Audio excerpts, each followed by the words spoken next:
The traditional goalkeeper. Before tactics became complicated, the goalkeeper's job was simple. Stay on your line, catch the ball, don't let it go in. The traditional goalkeeper is built around one principle. The goal area is their territory, and nothing gets through it. Their positioning is almost always central, close to the goal line. They do not venture out. They do not initiate play. They react. Physically, traditional goalkeepers tend to be tall, typically between 6'1" and 6'5", with long wingspan and strong hands. Their priority is commanding the penalty area in the air, catching and punching crosses, and organizing the defensive line in front of them. Their footwork is functional, not sophisticated. A clean distribution, a long kick or a short throw is enough. They are not expected to be an 11th outfield player. Their shot stopping relies heavily on positioning. By placing themselves correctly before a shot is taken, they reduce the angle available to the striker. Good positioning turns a difficult save into a straightforward one, and that economy of effort is the defining trait of this type. The traditional goalkeeper fits naturally into deep defensive systems, teams that defend with a low block and prioritize compactness over pressing. Because the team rarely pushes high, there is no exposed space behind the defensive line that needs covering. Their job begins and ends inside the box. Notable examples of this type include Gianluigi Buffon, Iker Casillas, Petr Cech, and Edwin van der Sar. The sweeper keeper. When possession-based football pushed defensive lines higher up the pitch, a problem emerged. The space behind the last defender, between the back four and the goalkeeper, became exposed. Opponents could play a ball over the top and reach it before anyone in a defending position. The sweeper keeper was the solution. This role redefines what a goalkeeper does without the ball. The sweeper keeper actively reads the game outside their area. When a through ball is played behind the defensive line, they do not wait.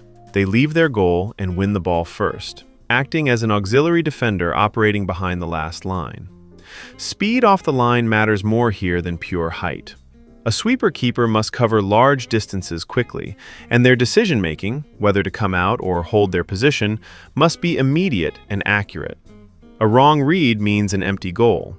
Beyond sweeping, this type of goalkeeper participates actively in build-up play. In a high defensive line, the goalkeeper essentially becomes a third center back during the opponent's press. They receive short passes under pressure, move the ball laterally, and help the team escape pressing traps by playing out from the back. This demands technical accuracy with both feet and composure in tight situations. Poor distribution at this depth can directly produce goals. The margin for error is small. The sweeper keeper is inseparable from the high defensive line. Remove one, and the other collapses. A team pressing aggressively, pushing their back four to the halfway line, needs their goalkeeper to cover the space behind them. Without that coverage, a single lofted ball becomes a free run on goal. The trade-off is exposure. When the goalkeeper commits to coming out, a clever opponent can chip or lob them before they recover. It is a high-reward, high-risk arrangement, one that requires not just a capable goalkeeper, but complete trust and coordination within the entire defensive structure. Notable examples include Manuel Neuer, Alisson Becker, and Mike Maignan. The shot stopper. Not every goalkeeper is asked to play football. Some are asked to stop it. The shot stopper is defined by a single quality above all others: the ability to deny attempts that most goalkeepers would concede. These are goalkeepers built on reflex, elasticity, and timing, players who can react in fractions of a second to a point-blank shot or dive to a bottom corner in a direction they could not have anticipated. Shot stopping is not simply quick reactions. It is a combination of positioning, reading the striker's body shape before contact, and explosive movement in the correct direction.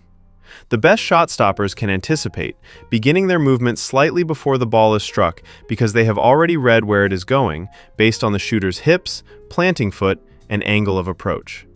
These goalkeepers tend to be flexible and athletically explosive. Their frame does not need to be commanding. Smaller goalkeepers can excel in this role because reaction speed and range of movement compensate for reduced reach in aerial duels.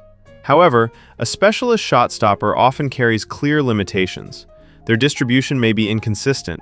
Their involvement in build-up play is minimal. Their aerial claiming, particularly on crosses into the penalty area, can be a weakness that opposing teams deliberately target.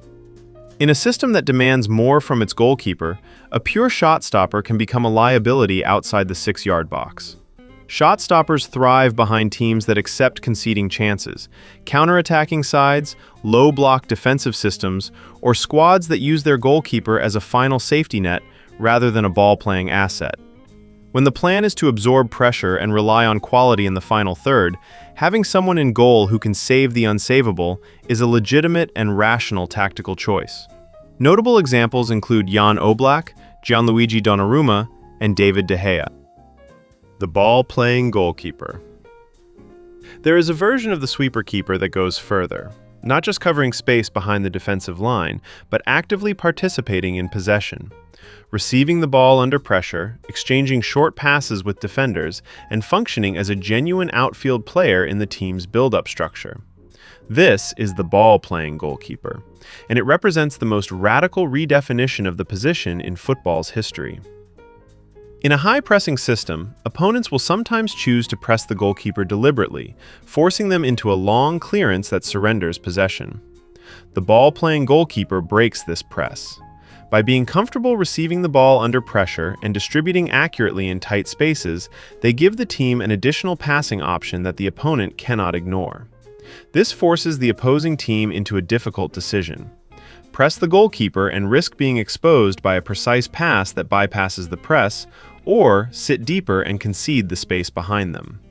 Either way, the ball-playing goalkeeper changes the opponent's defensive shape before the ball has even left their hands. Technically, this requires outfield-level passing ability. Not just a strong kick, but short passes under pressure, switches of play across the width of the pitch, and the spatial awareness to read which option breaks the press most efficiently. Some analysts have compared this role to that of a deep-lying midfielder operating from the goalkeeper position. The limitation remains the same. This goalkeeper is still a goalkeeper. Their positioning for shot stopping can be compromised by their involvement in play. If they are caught high, an early long ball can expose them. The higher their involvement, the more carefully their team must manage the risks. This role is almost exclusively associated with possession-dominant teams that press high and demand full pitch involvement from every player. It is not a role that can be applied to a defensive or counterattacking system. The entire team structure must be built around the premise that the goalkeeper is a ball player first. Notable examples include Ederson, Marc-Andre ter Stegen, and David Raya.